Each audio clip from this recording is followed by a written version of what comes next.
Hey everybody, HomeSliceHenry here, and in today's video we're taking a look at a brand new Shadow Pokemon in the world of Pokemon Go, Shadow Chesnaught. Now these battles were submitted to the channel by a member of the community, Gary Cabbage, so many thanks for the battle submission. Now the team that Gary Cabbage is running is a classic. This is a team that was created by No Bonfire Ahead, and of course popularized by the GOAT, Jamie Finn. The team is Shadow Chesnaught on the lead, Shadow Drapeon as the safe switch, and Shadow Typhlosion as the closer. Now, Shadow Chesnaught, it's not the most meta of picks, but what it does do is shut down some of the more toxic Pokemon like Bastiodon. So without further ado, let's hop into the matches. And in game number 1, off to a very strong start, leading Shadow Chesnaught into Shadow Marowak. Opponent safe switches into Credilli, which is going to be swiftly answered with the Shadow Drapeon. The Shadow Drapeon able to grab an early shield with Crunch. Rock Tomb will not knock out here, but it will inflict some pretty significant damage onto the Drapeon. Drapeon now going to be debuffed, but the Poison Stings do still add up quite a bit. Drapeon going for Crunch at number 2. The opponent's not going to want to go down both shields, so they are going to be no shielding, but they're going to have a pretty tough time trying to farm down. They get aggressive. They pivot into the Marowak. Marowak eats an Aqua Tail for its trouble, and in comes Shadow Chesnaught.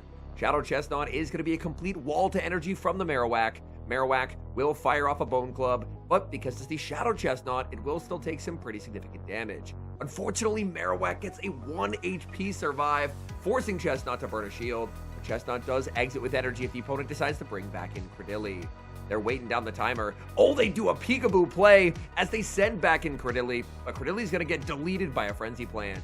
In the back, it's Moltres, and I'm not really sure what the point of that peekaboo play was, because Superpower will get the shield. In comes Shadow Typhlosion. Opponent sees the writing on the wall and concedes the match.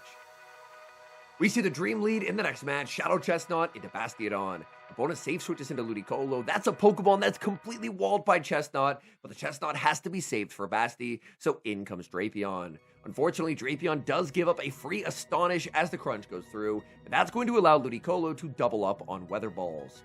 Anytime you see Bastiodon plus Ludicolo, the third is always going to be Gourgeist. So in this case, switch advantage must be preserved at all costs. Drapeon, oh what a play, intentionally stops tapping to take a little bit of extra Astonish damage to limit the farm on Bastiodon. This is a very intelligent play, because Bastiodon would love nothing more than to absorb the Aqua Tails, farm all the way down, and leave with a Flamethrower for the Chesnaught. But now, Bastiodon is not going to get nearly the farm that it would have, and it's going to get outpaced by the Chesnaught. In the back, there's that Gourgeist we were expecting, and in comes Shadow Typhlosion. Shadow Typhlosion absolutely melting through the Gourgeist. Gourgeist doubles up on Seed Bombs, but the damage is done. Typhlosion is absolutely loaded on energy. Back in comes the Bastiodon. Blast Burn is going to land devastating damage. Down goes Bastiodon, and that is a good game. We see a very tough lead in the next match, Shadow Chesnaught into Clodsire. Clodsire has win cons against this entire team. Super effective Sludge Bomb into the Chesnaught, and Earthquake for Drapeon and Typhlosion. And that makes the catch of the Sludge Bomb onto Drapeon so much more impressive, as Clodsire wastes a ton of energy. In comes Feraligatr. Feraligatr is going to be winning charge deck priority over Drapeon. Drapeon can never gain an advantage in this matchup, so it's just going to let itself get KO'd and send back in Chesnaught. Chesnaught firing off the Frenzy Plant, wanting to try and guarantee a knockout or a shield if the opponent wants to keep the Feraligatr. Opponent ends up shielding the Feraligatr, and this should allow Chesnaught, I think, to fully farm all the way down. Vine Whip is a very strong attack. We're getting the full farm down, but no! Chesnaught unfortunately opts out, fires off the Superpower. Chesnaught could have got the farm down there, and it's Mandibuzz into Typhlosion. The bulk of Mandibuzz is going to be such a problem here. Typhlosion going to fire off the harder hitting Blast Burn, but Mandibuzz is so bulky that it is able to survive. Mandibuzz will be firing off a Foul Play or a Shadow Ball here. Mandibuzz going for a Dark Pulse. Dark Pulse not typically a moveset that's run on Mandibuzz anymore. After the Foul Play rework, Foul Play Shadow Ball is the typical set. But they're on Aerial Ace, so they're on a very old moveset of Aerial Ace and Dark Pulse. And back in comes the Clodsire. Typhlosion going for a Thunder Punch bait. That does get the shield. In comes Chesnaught, but unfortunately, the decision to throw the energy at the Feraligatr is going to be the lose con. Typhlosion gets farmed down as it falls just shy of the game-winning Blast Burn. There's a Core Breaker on the lead in the next match, and its name is Charjabug. One Vine Whip and a save switch to Drapeon. Drapeon going to be answered with a Marowak, but the opponent was very slow on the counter swap. This is going to allow the Drapeon to make back-to-back Aqua Tails before the Bone Club is reached, and this is pretty nice, because now the opponent, if they want this energy, they're going to have to go down a shield, and the energy is not going to go very far into Chesnaught. Chesnaught going to be brought in right away here. No, actually waiting down the timer. In my eyes, bringing in the Chesnaught here right away is better, because the opponent's switch timer should now be up, which means they have the ability to save a Bone Club and switch out. Luckily, they do not. They choose to stay in, but they didn't have to stay in and throw this resisted damage. They could have saved the Marowak because of the clock wait. Chesnaught does get the farm down. Back in comes Charjabug. And let's see this Shadow Frenzy Plant. I know it's resisted, but it's definitely going to hurt. Frenzy Plant lands. In comes Typhlosion. And in the back is Azumarill. These bubbles are going to be adding up, but Typhlosion launches Thunder Punches with devastating speed. Thunder Punch is going to land. These bubbles absolutely shredding the poor Typhlosion as Typhlosion makes it to Thunder Punch number 2. This Thunder Punch into the Azumarill will be shielded. Azumarill not going to get the farm down. They're going to have to throw a move, and they do. They fire off the Ice Beam. Typhlosion going to be letting this go. It's all up to Chesnaught. Chesnaught hits the field. Azumarill immediately goes for the Ice Beam. Switch timer will be up, so the opponent will look to send back in Charjabug. Charjabug fires off the X-Scissor. Will be one off the next, but Chesnaught should be able to win charge attack priority here. Chesnaught farming up. Oh no, doesn't throw the Frenzy Plant. If Chesnaught threw the Frenzy Plant, it would have been really close whether Chesnaught got bubbled down or not, but unfortunately, a miscount there is going to mean game over. Picking up a much better lead in the next match, Chesnaught and Furret. Opponent safe switches in Amanda Buzz. It looks like Chesnaught did end up CMP tying their superpower to the presumable Shadow Ball from the Mandibuzz. Now Drapeon is going to be a complete wall to Mandibuzz energy, so after Chesnaught shields up the Shadow Ball, Chesnaught should look to pivot out into that Drapeon, as they just can't really touch the Drapeon here. Shadow Ball, Foul Play, both are going to be resisted, and Drapeon can use this as an opportunity to get a massive overfarm. There's going to be the pivot out. Opponent sends back in the Furret. How weak are they to Drapeon that this is their switch-in? Crunch is going to land. Furret desperately racing to the Swift, but that's a charge attack priority tie. They simply are never going to win. Crunch lands, down goes Furret, and that Swift energy is lost. Opponent brings back in the Mandibuzz, and what could they have in the back that is so weak to Drapeon that this is their best option? Maybe like a Gourgeist or something like that, because my goodness, they clearly have nothing for Drapeon. Aqua Tail is going to land. Opponent fires on alignment, but if they foul play, it's not going to be enough to knock out here. They're forced to go for the Shadow Ball, which they do, and in comes Typhlosion. Typhlosion trying to make it to the Thunder Punch, but will get outpaced. Shadow Ball will inflict some pretty significant damage. It is going to be the foul play bait from the Mandibuzz, as Typhlosion tries to get the double up, but unfortunately is unable to do so. Mandibuzz very, very spammy. Just going to be the foul play. Mandibuzz lets itself get fully farmed down. In the back, they have a Clodsire. So Clodsire really not going to appreciate the back-to-back Blast Burns here. The Blast Burn is banked for later, and in comes Chesnaught.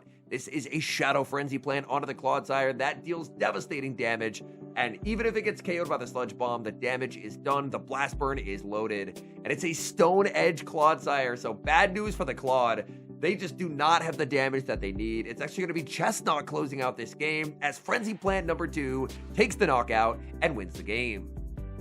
Great lead in the next match. Shadow Chesnaught into Shadow Feraligatr. Opponent safe switches into Licky Licky. How weak to Chesnaught can one man be?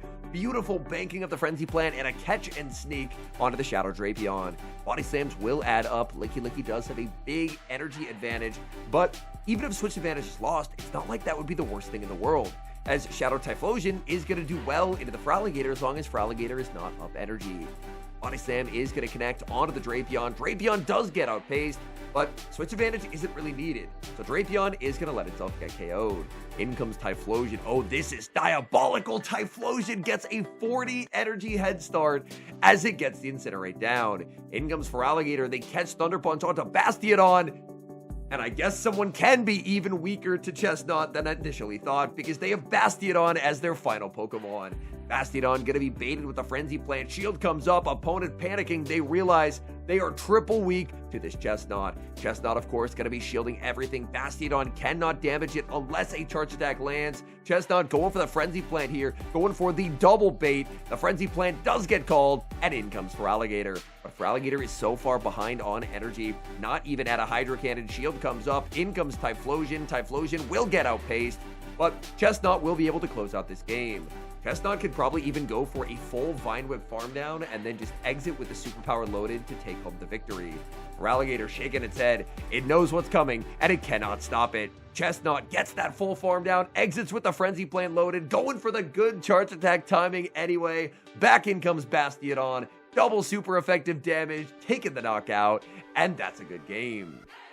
We've actually got mirror leads in the next match, Chesnaught versus Chesnaught. I wonder if the opponent is also going to be running the same backline, because Chesnaught is not really a Pokemon that's played too much outside of this team. Opponent baits with the more expensive Frenzy Plant, that gets the shield, but Gary's just going to go for the double superpower. Superpower is going to land, that's big damage, and in comes the Drapeon. Opponent, to my surprise, actually doesn't fire off the superpower. Instead, they're going to bank energy and send in Carbink. Carbink is a very important bait out, as that's basically the worst case scenario for Typhlosion. Typhlosion can't really damage Carbink whatsoever. And in the meantime, Drapeon can just chip away Aqua Tail after Aqua Tail, trying to get this Carbink as low as humanly possible. Another Aqua Tail is going to connect. Carbink now deep into the red HP. Carbink fires off the Rock Slide. This will be knocking out the Drapeon, but this is going to set up farm for the Chesnaught. In comes Chesnaught, but the opponent pivots back into their own Chesnaught. They launch Superpower. We know this will not knock out. They throw a Frenzy Plant, maybe try to make another move, but they don't get there. They just get fully farmed down. In the back, oh no, a Confusion Girafarig, and this is where not having the Shadow Drapeon could be catastrophic. In comes Typhlosion. These Incinerates are adding up, but the Confusions and the Psychic Fangs are just going to do way too much. Typhlosion puts up the shield, has to try and farm down. Girafarig pivots out into the Carbink, and Carbink farms down, and unfortunately, that game will end in defeat. Picking up a terrible lead in the next match, leading Shadow Chesnaught into Altaria. Safe switch Shadow Drapeon going to be answered with the Shadow Scizor, and Scizor does end up falling for the Aqua Tail bait. Drapeon get a CMP tie here, Aqua Tail to the Trailblaze. Trailblaze is going to be close, Trailblaze lands, Drapeon hangs on. That's the 113-15 Drapeon, but going to go for an undercharge on the Aqua Tail, presumably to look for energy on Typhlosion. This team is ABA weak to Altaria. So Altaria and then a Marowak in the back. There's just nowhere for the poor Typhlosion to go. It's Shadow Chesnaught versus the world. Chesnaught gonna go for the Frenzy Plant because you don't want to lower your attack and defense just yet. Frenzy Plant is double resistant. The Vine Whip's not adding up much at all. But now Chesnaught can look to try and do some real damage. Superpower is going to land, and that does some pretty nice damage onto Altaria. Altaria still has not thrown a charge attack, but that changes now. Sky Attack shielded up by the Chesnaught, immediately throwing Sky Attack number 2, as Chesnaught is forced to go down both shields.